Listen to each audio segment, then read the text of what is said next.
Howdy Inklings, this is a new thing I'm trying out, mainly dealing with the Q&A I have active for my Patreon, which these will come out every other week, but it will come out a week early on there. So I have to plug my Patreon real quick.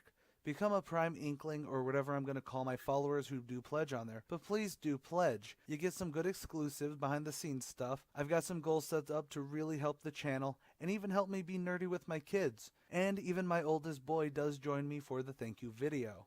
Now with the plug out of the way, since this is the first Q&A, these are going to be questions I've been asked over my roughly 3 years on YouTube, via my Twitter, email, Facebook, or just comments in general. Sadly, I don't have them screen capped anymore, but next time there'll be actual screen cap grabs and everything. Oh, and I am keeping these to 5 questions so it doesn't become too long since this is mostly unscripted. I do have some notes just to keep it so that I don't ramble too much. On with the questions. Do you really need 3 channels? This one was asked after I originally announced that I was going to split my content into 3 different channels. The main reason I did split them up is for ease of content consumption, would be the best way to put it, for you the viewer. After doing a Fables a Day, I did have some complaints about how many videos I was putting out, so I figured this was the easiest answer. Each channel is unique enough to stand on its own without much overlap. I mean, a Comics a Day is literally me doing the Fables a Day thing, just on a smaller scale, and for much longer. ComicSins is what it sounds like, and the Comic Archivist, my main channel, still has all my other shows on it. I'm actually thinking if I ever do get an editor, which is one of my earliest goals, so I don't have to take all the time to edit as well as write, read, and film, I would restart First Issues as its own channel too, since that's a very popular show of mine that I just don't get time to do, and it does get buried under all my other stuff. Next question. Dear Mr. Archivist, why do you hate CBR so much? I actually get this question a lot from various people. Even an article writer of theirs a few months back asked me. I don't really hate CBR in concept. Comic Book Issues does have some good blogs and editorials attached to it. Like Comics Should Be Good has some great lists, and the Comic Book Urban Legends Revealed thing is just kind of a really good thing to read. My problem comes from how much clickbait they actually do and how little they seem to care about the content they put out. Every 2 weeks you'll see an article title about some specific book that will change the Marvel Universe forever, or, and this character, which has been redacted because that's all we have on this article to pull you in, may or may not be dead. It's a problem I have with a lot of online air quote news outlets like Bleeding Cool and Newsarama, where information doesn't actually matter, only how many clicks they can pull in. Now, that's not a problem when the information is, hey, this comic book is coming out, get it, but they're part of a large problem that race can be used strictly as a marketing device.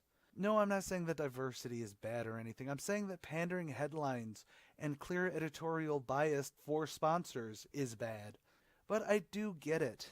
They are a business who needs clicks and views and sponsorships to keep the lights on, but I do get it. They're a business who needs the clicks and views and sponsorships to keep the lights on. So I do get it. It's just sleazy to me in the same way that GameStop firing people when they were being pressured because they didn't give glowing reviews for games they had ad revenue from was like. Yes, you can point to my current love for Aftershock Comics as a bias, but I don't get paid to be nice to them. I'm nice to them because they know how to write. Actually, this kind of leads into the next question, so why do you hate Marvel so much? Well, right now it's because it's their corporate credo. They're back in the 90s with pandering, marketing for the quick sales and not the content. And that's not to say they don't have some great books under their belts. I loved Spider-Woman. I actually really liked Dennis Hopeless's All New X-Men. And there's just a lot of books that I can name right now. If you want a good list, go check out my First Issues. I actually gave glowing reviews to some surprising books. But as an overall company, they just don't seem to care for the quality of their books. Most books that do get positives from readers are not the flagship comics, but the books that are sort of just cash grab tie-ins that editorial wouldn't have a huge say in, or rather have a huge care in. So something like Fraction's Hawkeye, which is just to grab a little bit of money from the Avengers, suddenly becomes this big fan favorite thing because it's Fraction doing Fraction, not Fraction being told, okay, well, you got to do this, this, this. And even then, I do get a lot of people who go, Well, Marvel editorial's not like that. But look at what they do. For the most part, it's always, let's pander to the basics, what's going to sell this issue, not what's going to get, 30,000 sales 6 issues from now. The best example of that would be like the Ta-Nehisi Coates' Black Panther. It did break a lot of sales records on a retailer level. But there's a reason that the second issue was 1/100th of what the first sales were. And not to mention, that also brings me to Civil War 2, which actually I saw a lot of retailers turning around and buying less Marvel books because no one was buying the Civil War 2 tie-ins. The only ones that really did well were Civil War 2 tie-ins in name only, like Hercules, the Gods of War stuff, All New Wolverine, which was actually Enemy of the State 2, and sort of playing with that. Okay, back on topic. All I'm saying is that this is how I see the company, and I know there are a lot of people who are still heavy Marvel zombies, and I do still review Marvel comics when I can, so it's not like it's a total boycott down with Marvel. I just don't make mine Marvel, I mock Marvel. That's also why you'll probably never see me sporting a Marvel shirt going, and don't forget to check out Marvel Unlimited. Next question before I bury myself even deeper. If you could write for any company, which is it? This was a question I got after I did my If I Did It, Here's How, on how I would have done replacing Steve Rogers as Captain America. And this question has actually been on my mind for a while since I put that out. For those who haven't heard me do any rant, ramblings, or anything like that, I did have a short career as a writer. Never anything big, just some anthologies, a really bad rough draft of a novel that I wrote when I was 16, getting published, which may have killed my career, and then a little bit of script consulting and doctoring before I shot myself in the foot by not taking this gig that I had to move out of state for since my sister was diagnosed with sarcoidosis at the time. And then just personal stuff so I couldn't get my legs back down to writing. I mean, I do indulge every now and then, and even right now I'm meandering through this hardcore sci-fi that's really outside my comfort zone as a writer, but I'll probably never get it published. Back on point, sorry about that. I think every comic fan goes, oh man, I want to write a Batman book or a Spider-Man book. So I think I would love to write a solo Cyclops book for Marvel. I know I just got done ragging on him, though I've been sitting on this plot that's basically how I would do my Cyclops book, but on a somewhat generic level so that I could try getting it published later without having too many Cyclops-specific things. But then again, I've also tried for the Top Cow writing submission when it comes out, but I've never actually gotten the chance to submit because when I sit down to write it, I either don't finish until the deadline is passed or can never get the, and now send this stuff to us. Same problem I had with Dynamite right now. Well, that and I doubt that they'd want someone who doesn't own the rights to Highlander or Forever Knight pitching a crossover between them and then a solo series for both. To actually answer the question properly, though, the one comic company I would truly want to write for is one that I would never be able to write without at least one Eisner Award nomination under my belt. And that, of course, is Aftershock. There's a ton of great books under them, and without becoming an ad for them, to even be noticed by them as a writer would be one of those feather in anyone's cap things.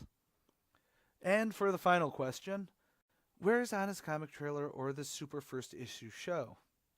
If you are a new subscriber, Honest Comic Trailers was me pretty much doing honest trailers for comics, and they've actually gotten a really hefty amount of views, relative to my videos anyways. And the Super First Issue show was originally First Issues was one show where I talked about all the new first issues, and then First Issues Quickie would just be pretty much specific points of that to spread out and say, hey, there's this issue, it's awesome. The old shows, however, may be back in some way, form, or fashion. Like First Issues pretty much just got trimmed down to First Issues Now, where I see a first issue that I want to read or talk about, and then I'll make a video about it. I had to cut back to this, First Issues Now format because of how much money I was actually losing for the big show. I know, terrible, but I was blowing like $100 a month because I had to borrow friends' issues so I could cut costs for a show that wasn't getting enough views to get me a sponsorship or even cover the cost of sales. I wasn't getting enough views to say, oh hey, even if I'm in the red on this, I can at least justify it. So when I can afford to get back to doing the show that way and bring in a second person to do real editing on it, then it's definitely going to come back in some form as a big show. Honest Comic Trailers, on the other hand, I'm thinking about having it come out again just to test to see if I can get some form of sponsorship or if people really enjoy that. Maybe make it into a real trailer and not just a ripoff of Honest Trailers to make it a sponsorable or at least heavily shareable thing.